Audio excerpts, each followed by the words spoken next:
السلام علیکم۔ یہ ایک سوال آیا ہوا ہے کہ قرآن سے طاغوت کیا ہے اس کو سمجھا دیں۔ صرف طاغوت کے حوالے سے قرآن میں 8 جگہ ہے۔ سب کو کرنے سے تو وقت زیادہ لگے، میں آپ کو صرف 3 جگہ سے سمجھا دوں گا۔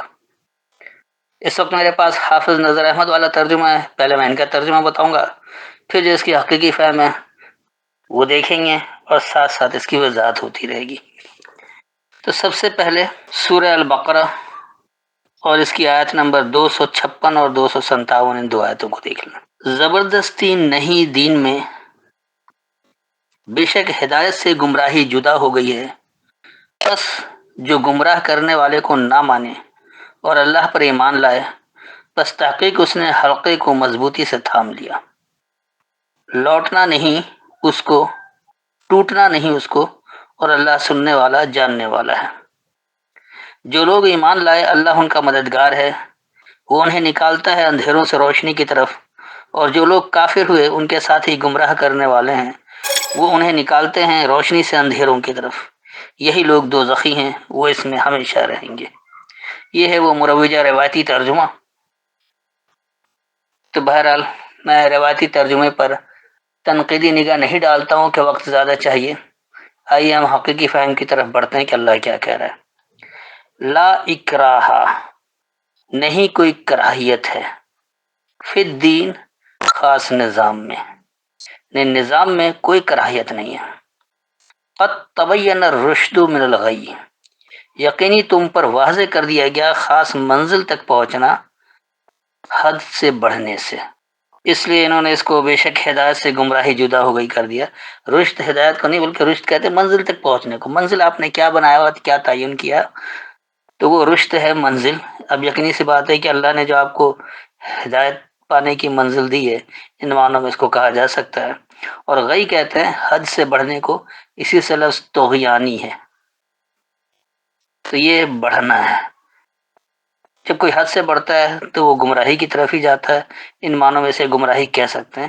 لیکن یقینی تم پر واضح ہو گیا خاص منزل تک پہنچنا حد سے زیادہ بڑھنے سے۔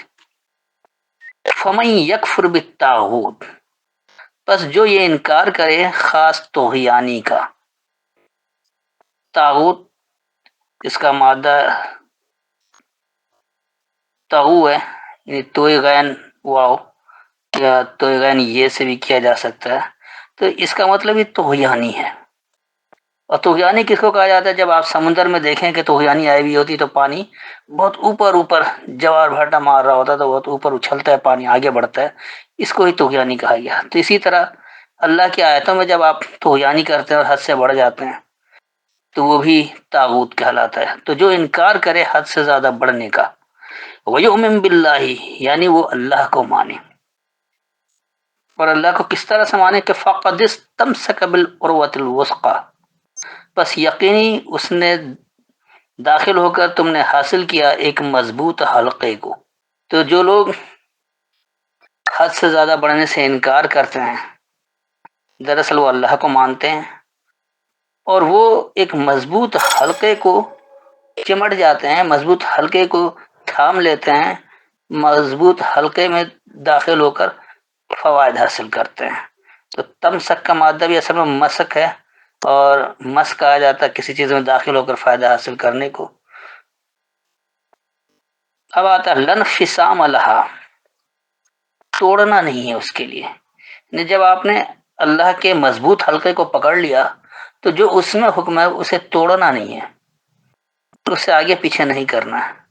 واللہ سمیع علیم، اور اللہ علم سے سننے والا ہے۔ اس پوری آیت میں جو کہا گیا ہے کہ نظام میں کوئی زبردستی، کوئی کراہیت نہیں ہے، اور یقینی خاص منزل تک پہنچنا تم پر واضح کر دیا گیا ہے حد سے زیادہ بڑھنے سے۔ تو جو حد سے زیادہ بڑھنے کا انکار کرے وہ اللہ کو مانتا ہے، بس یقیناً وہ ایک مضبوط حلقے کو مضبوطی سے پکڑتا ہے، اس کے لیے ٹوٹنا نہیں ہے، اور اللہ علم سے سننے والا ہے۔ اب آئیے اگلی آیت۔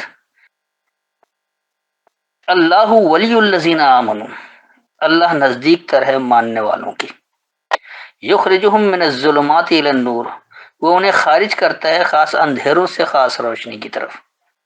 والذین کفروا، اور جن لوگوں نے یہ انکار کیا، اولیاءہم الطاغوت، ان کے نزدیکی خاص طغیانی والے ہیں، یخرجونہم من النور الی الظلمات، وہ انہیں خارج کرتے ہیں خاص روشنی سے خاص اندھیروں کی طرف، اولئک اصحاب النار، یہی لوگ خاص جلنے والے ساتھی ہیں، ہم فیہا خالدون، وہ اس میں ہمیشہ رہیں گے۔ تو اس آیت میں بہت واضح طور پر اللہ نے بتا دیا کہ ماننے والے کا جو نزدیکی ہوتا ہے، جو ولی ہوتا ہے، وہ اللہ ہوتا ہے۔ یاد رکھیے کہ ماننے والوں کا ولی اللہ ہے، لوگ کسی کے ولی نہیں ہوتے۔ جو لوگ کہتے ہیں نا کہ تم اللہ کے ولی ہو، تو اللہ کا ولی کوئی نہیں ہوتا ہے، اللہ ولی ہوتا ہے، سب کوئی نہیں، اللہ کا نزدیکی ہوتا ہے۔ اور جو اپنا نزدیکی اللہ کو بنا لے تو ہوتا ہے کیا، کیونکہ اللہ انہیں اندھیروں سے روشنی کی طرف نکالتا ہے۔ آپ آج کا معاشرہ اٹھا کر دیکھ لیں، اس سے پوری دنیا میں مسلمان اندھیروں میں، خاص اندھیرا ہے کیونکہ اللہ کی کتاب سے دور ہیں۔ تو جب آپ خالص اللہ کو مان کر اللہ ہی کو اپنا نزدیکی پکڑیں گے اور کہیں سے ہدایت نہیں لیں گے، تو آپ اندھیروں سے روشنی کی طرف آ جائیں گے، اللہ کی ہدایت کی طرف آ جائیں گے۔ لیکن جو لوگ انکار کرتے ہیں اور حد سے زیادہ بڑھنے والوں کو اپنا نزدیکی پکڑتے ہیں کہ یہی ٹھیک ہے، کیونکہ ہم یعنی کہ حدیث اور سنت کے بغیر قرآن کو نہیں سمجھ سکتے، یعنی اللہ کی کتاب کو غیر اللہ کے کلام کے ملاوٹ کے بغیر نہیں سمجھ سکتے ہیں، تو دراصل یہی لوگ ہیں جو روشنی سے اندھیروں کی طرف نکال دیتے ہیں۔ جو لوگ روشنی میں ہوتے ہیں، جو خاص روشنی میں ہیں، ہدایت کی طرف ہیں، ان کو بھی وہ نکال دیتے ہیں اندھیروں کی طرف۔ تو اس کا نتیجہ کیا ہوتا ہے کہ یہی لوگ جلنے والے ساتھی ہیں، وہ اس میں ہمیشہ رہیں گے۔ یہ تھی پہلی جگہ سے۔ اب آپ آئیے دوسری جگہ، اس کے لیے آپ سورہ نحل اور اس کی آیت نمبر 36 دیکھ لیں، یعنی 16 کی 36۔ اور تحقیق ہم نے ہر امت میں بھیجا کوئی نہ کوئی رسول کہ اللہ کی عبادت کرو اور سرکش سے بچو، سو ان میں سے کسی کو اللہ نے ہدایت دی اور ان میں سے بعض پر گمراہی ثابت ہو گئی، بس زمین میں چلو پھرو، پھر دیکھو کیسا انجام ہوا جھٹلانے والوں کا۔ یہ ہے مروجہ روایتی ترجمہ، یہاں انہوں نے طاغوت کا ترجمہ سرکشی کیا ہے، تو حالانکہ سرکش بھی یہی طغیانی والے ہی، حد سے بڑھنے والے ہی ہیں۔ تو آئیے اس کی حقیقی فہم کو سمجھتے ہیں۔ وَلَقَدْ بَعَثْنَا، اور یقیناً ہم سے اٹھے، ہم نے بھیجا کی بات نہیں ہے، بس کہتے ہیں اٹھنے کو، یقیناً ہم سے اٹھے، فی کل امتن، ہر ایک ماخذ والوں میں، جس نے بھی جس کو مرکز بنا رکھا ہے، جو جس سے اخذ کر رکھا ہے اپنے نظریے کو، اپنے زندگی کے مقصد کو، تو ہر ایک نہ ایک ماخذ لے کر اٹھتا ہے۔ رسولاً، ایک پیغام دینے والا، ان عبد اللہ، یہ کہ اللہ کے تابع دار ہو جو، وجتنب الطاغوت، اور اجتناب کرو خاص طغیانی سے، خاص حد سے بڑھنے سے، فمنہم من حد اللہ، بس ان میں سے ہی کسی نے اللہ سے ہدایت لیا، ومنہم من حقت علیہ الضلالہ، اور ان میں سے ہی جو ان پر خاص گمراہی حقیقت ہو گئی، فسیروا فی الارض، پس سیر کرو زمین میں، فانظروا، پس دیکھو، کیف کان عاقبۃ المکذبین، کیسا ہوا انجام جھٹلانے والوں کا۔ تو اس آیت میں بہت واضح طور پر اللہ نے بتایا ہے کہ ہر ایک ماخذ والوں میں سے ہم سے ایک پیغام دینے والا اٹھتا ہے، اور وہ پیغام کیا دیتا ہے کہ اللہ کے تابع دار ہو جاؤ، اللہ کے بندے بن جاؤ، نہیں صرف اللہ کے احکامات کی پابندی اختیار کرو، اور جو حد سے بڑھنے والی باتیں اس سے اجتناب کرو، اس سے بچو۔ تو پس ان میں سے ہی کچھ لوگ ہدایت لے لیتے ہیں، اللہ کی ہدایت کو سمجھتے ہیں اور اس پر خالصتاً عمل کرنا شروع کر دیتے ہیں، اور ان میں سے ہی کچھ لوگ ایسے ہیں کہ ان پر گمراہی ثابت ہو جاتی ہے، ان پر گمراہی حقیقت ہوتی ہے، سچ ثابت ہو جاتی ہے، تو اللہ کہہ رہا ہے کہ سیر کرو زمین میں، دیکھو انکار کرنے والوں کا، جھٹلانے والوں کا انجام کیا ہوا۔ تو آج بھی جو خالص اللہ کی بات کو جھٹلا رہے ہیں اور اس میں سنت اور حدیث کے نام پر، اپنے اماموں کا اقوال کے نام پر، اپنے فقہ کے نام پر، مسلک کے نام پر جو ملاوٹیں کر رہے ہیں، تو آج دیکھ لیں ان کا انجام کیا ہو رہا ہے۔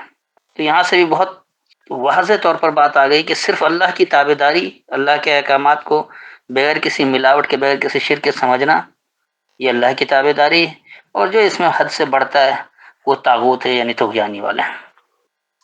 اب آئیے تیسری اور آخری جگہ سورہ الزمر اور اس کی آیت نمبر 17-18، ان دو آیتوں کو دیکھیں۔ اے میرے بندو مجھ سے ہی ڈرو، اور جو لوگ شیطان سے بچتے رہے یہ کہ اس کی پرستش کریں اور انہوں نے اللہ کی طرف رجوع کیا، ان کے لیے خوشخبری ہے۔ سو آپ میرے بندوں کو خوشخبری دیں جو پوری توجہ سے بات سنتے ہیں پھر اس کی اچھی اچھی باتوں کی پیروی کرتے ہیں، یہی وہ لوگ ہیں جنہیں اللہ نے ہدایت دی، اور یہی لوگ ہیں عقل والے۔ یہ ہے وہ مروجہ روایتی ترجمہ۔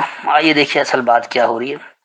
والذین اجتنبوا الطاغوت، اور وہ لوگ جو اجتناب کرتے ہیں حد سے بڑھنے سے، طغیانی سے، ان یعبدوها، یہ کہ اس کی تابعداری کی جائے، وانابوا الی اللہ، اور وہ یہ رجوع کرتے ہیں اللہ کی طرف، لہم البشرا، ان کے لیے خاص خوشخبری، خاص آگہی ہے، کیونکہ بشر کہتے ہیں آگہی کو، تو بشرا آگہی ہے، خوشخبری نہیں ہے۔ فبشر عباد، بس آگاہی ہے میرے تابع داروں کی۔ الذین یستمعون القول، وہ لوگ وہ جو خاص بات سنتے ہیں، القول اللہ کی کتاب کی بات، تو جو القول کو سنتے ہیں، فیتبعون احسنہ، بس وہ اتباع کرتے ہیں اس کی خوب متوازن، خوب اچھائی کو، خوب توازن کو، متوازن کو۔ اولئک الذین ہداہم اللہ، یہی وہ لوگ ہیں انہیں اللہ سے ہدایت ہے۔ واولئک، اور یہی لوگ ہیں، ہم اولو الالباب، وہ مغز کی قوت والے ہیں یعنی عقل والے ہیں۔ تو ان دونوں آیتوں میں بھی بات بہت واضح ہے کہ جو لوگ خاص حد سے زیادہ بڑھنے سے اجتناب کرتے ہیں، بچتے ہیں کہ اس کی تابع داری کی جائے، اور وہ اللہ کی طرف رجوع کرتے ہیں، ان کے لیے آگاہی ہے، اور یہ آگاہی ہے تابع داری کی۔ تو جو لوگ القول کو سنتے ہیں یعنی اللہ کی بات کو سنتے ہیں، پھر وہ اس کے ساتھ توازن کے ساتھ اس کی اتباع کرتے ہیں، اس کی خوب اچھی باتوں کی اتباع کرتے ہیں۔ تو القول میں سبھی اچھی بات ہے، بری بات تو کوئی ہے ہی نہیں، تو اس لیے احسن یا اچھائی کے لیے نہیں بلکہ متوازن کے لیے آیا ہے۔ تو وہ جو اللہ کی بات کو سنتے ہیں اور متوازن انداز میں اس کے پیچھے چلتے ہیں، تو یہی لوگ دراصل اللہ سے ہدایت پر ہیں، اور یہی لوگ جو ہیں وہ عقل مند ہیں۔ تو ان آیتوں میں بھی بہت واضح طور پر کہا گیا ہے کہ حد سے زیادہ بڑھنا طاغوت ہے، اور اللہ کے احکامات کے پابند رہنا، اسی کے اندر محدود رہنا بغیر کسی ملاوٹ کے، یہ اس کی طرف رجوع کرنا ہے، اس کا تابع دار بننا، اس کا عباد بننا ہے۔ اب آپ اس کی مثال یوں سمجھ لیں کہ جیسے آج کے دور میں نماز، روزہ، حج، زکوٰۃ جو مروجہ طور پر بنا کر دیا گیا، یہ سب طاغوت ہے، اس لیے کہ یہ تفصیل قرآن میں نہیں ہے جو ان لوگوں نے بنا کر دے رکھا ہے۔ اللہ نے یہ کہا کہ 2 وقت اکٹھے بیٹھ کر اللہ کی وحی کو سمجھو، اس کا نام صلاۃ ہے، یہاں انہوں نے نماز پڑھانے پر لگا دیا۔ اسی طرح زکوٰۃ جو کچھ آپ نے سمجھا ہے اس کو اپنے عملی زندگی میں فروغ دینے کا نام ہے۔ انہوں نے کیا کیا کہ 2.5% ٹیکس لگا کر 97.5% دبا کر رکھنے کا کہہ دیا، جبکہ اللہ مال جمع کرنے سے ہی منع کرتا ہے۔ اسی طرح اللہ نے کہا کہ ہر وہ عمل جو تمہارا قرآن کے خلاف اس سے رک جاؤ، اس کو صیام کہتا ہے، تو یہاں بھوکا پیاسا رکھنے کو روزہ بنا دیا۔ ایسے ہی حج اللہ کی کتاب کو سمجھنے کے لیے جو دلیل کے ساتھ بحث ہوتی ہے اس کو اللہ حج کہتا ہے۔ انہوں نے گھومنے پھرنا ایک یاترا کو بنا دیا کہ جاؤ 7 چکر لگاؤ، سر منڈواؤ، قربانی کرو، ان چیزوں کا نام حج رکھ دیا، جو مخصوص لوگوں کے لیے مخصوص جگہ پر ہو گیا، جبکہ اللہ ساری دنیا کے لوگوں کا ہے، تمام لوگوں کا ہے، وہ کسی خاص خطے کے لیے نہیں ہے، کسی خاص جگہ کے لیے نہیں ہے، کسی خاص لوگوں کے لیے نہیں ہے۔ اللہ صرف دولت مندوں کا نہیں، جو ہمارا روایتی اسلام ہے وہ صرف دولت مندوں کے لیے، ساری رعایتیں بھی دولت مندوں کو ہیں، غریب کو تو کچھ ہے ہی نہیں، اسے بھیک مانگنے پر لگا دیا، جبکہ اللہ اس سے منع کرتا ہے۔ اللہ کے نزدیک ہر ایک کی عزت ہے، تکریم ہے، اس تکریم کو ختم کر دیا گیا۔ تو خالص اللہ کی تابعداری کرنا، اللہ سے ہدایت لینا، اللہ کی طرف رجوع کرنا، اللہ ہی کے تابعدار بن جانا، یہ اللہ کی فرمانبرداری اختیار کرنا ہے۔ اور جہاں اس میں آپ حد سے بڑھتے ہیں، طغیانی کرتے ہیں، کچھ کا کچھ بناتے ہیں، اقیم الصلاۃ کو اقرا الصلاۃ بنا دیا، تو یہ ساری چیزیں طغیانی میں آتی ہیں، اور اس کا نتیجہ کبھی بھی صحیح نہیں نکلتا، اس لیے کہ اس پر توازن کے ساتھ عمل ہی نہیں ہو سکتا۔ جبکہ اللہ کا ہر حکم، اللہ کی ہر بات اگر اس کو غور سے سنا جائے تو خوب متوازن انداز میں اس کی اتباع کی جا سکتی ہے، اور یہی اللہ کی ہدایت ہے، اور انہی کو اللہ عقل مند کہتا ہے، وگرنہ نہیں ہے۔ تو میرے خیال میں طغیانی کی یعنی طاغوت کی مکمل وضاحت ہو گئی۔ پھر بھی ان آیتوں کے حوالے سے اگر کوئی تشنگی ہو تو بعد میں سوال کر سکتے ہیں۔ السلام علیکم۔